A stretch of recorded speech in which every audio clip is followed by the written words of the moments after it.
यह पृथ्वी का 3D digital map representation करता है, जो उपयोगकर्ता को पूरी दुनिया में जूम आउट करने और सड़कों और इमारतों के करीब जूम इन करने की अनुमति देता है।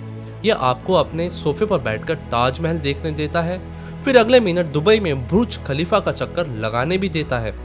विकल्प तो बहुत है, लेकिन गूगल अर्थ सबसे अच्छा है। कई प्रसिद्ध गूगल उत्पादों की तरह गूगल अर्थ की मुख्य तकनीक कंपनी में उत्पन्न नहीं हुई थी।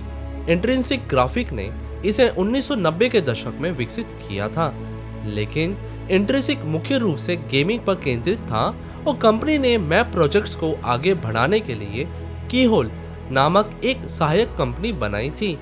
परंतु कीहोल सैटेलाइट इमेजिनरी की वजह से ज्यादा पैसे नहीं कमा रही थी, लेकिन उन्होंने सफलता तब देखी जब इराक के आक्रमण पर रिपोर्ट करने के लिए समाचार मीडिया इनका उत्पाद उपयोग करने लग गए थे। यह देखकर गूगल ने इसको खरीद लिया। इसके साथ साथ गूगल अर्थ नक्शों के लिए सैटेलाइट और एरियल इमेजिनरी पर निर्भर करता है, क्योंकि इमेजिनरी विभिन्न स्रोतों से आती है और जूम स्तरों के लिए अलग अलग रेजोल्यूशन और टाइम स्टेप होते हैं।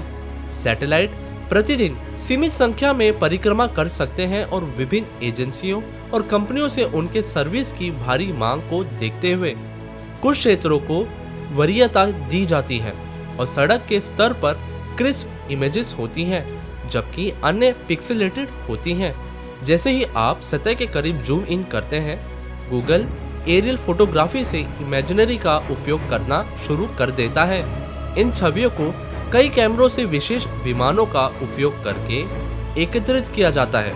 यह विमान सभी कोनों से कई हाई क्वालिटी और ओवरलैपिंग इमेजेस प्राप्त करने के लिए एक चयनित क्षेत्र में जिगजैग उड़ते हैं। ये परिक्रमा, जिसमें कई एरियल फोटो को मिलाया जाता है, उसे फोटोग्रामेट्री बोलते हैं और इसके साथ नासा की शटल रेडार टोपोग्राफी द्वारा प्रदान की गई एलिवेशन और टोपोग्राफी की जानकारी का उपयोग करके ही गूगल अर्थ 3D व्यू दे पाता है। फोटोग्राफमेट्री में विभिन्न कैमरों की गहराई के नक्शों का उपयोग करके मेश बनाई जाती है और इस मेश में व्यक्तिगत संरचनाओं के बनावट को जोड़ा जाता है और एक टीम हर 2 साल में एक बार पूरे ग्लोब की छवि का अपडेट करती है और जैसे ही आप जूम इन करते हैं, छवियां अधिक बार बार अपडेट होती जाती हैं।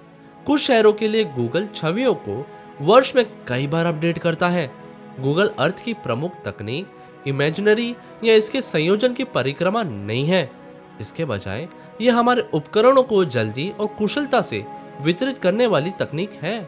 हाई रेजोल्यूशन की इमेजिनरी को बहुत छोटे टुकड़ों में तोड़कर और केवल आवश्यकता पड़ने पर उपयोगकर्ता को प्रदान करके गूगल अर्थ मैप्स को लोगों के हाथों में कुशलतापूर्वक वितरित कर सकता है। इमेजिनरी के साथ गूगल अर्थ जियोस्पेशियल इंफॉर्मेशन की कई परतों को आरोपित करता है। इसमें सतह का तापमान, मौसम का डेटा, जनसंख्या, आय और अन्य प्रकार के भू साधनिक डेटा शामिल है। गूगल अर्थ ये सारा डेटा हजारों थर्ड पार्टी के स्रोतों से इकट्ठा करता है और शोधकर्ताओं और आम जनता को दे देता है। गूगल की टीम नेशनल जियोग्राफिक और सीसम स्ट्रीट जैसे अपने भागीदारों के साथ वॉयेजर नामक सुविधा के माध्यम से शोषित पहल भी करता है। यह सुविधा उपयोगकर्ताओं को दुनिया भर के लोगों को ले जाने वाले इंटरैक्टिव गेम और सांस्कृतिक पर्यटन का उपयोग करके कहानियां सुनाने और नई अवधारणाएं सिखाने देती है।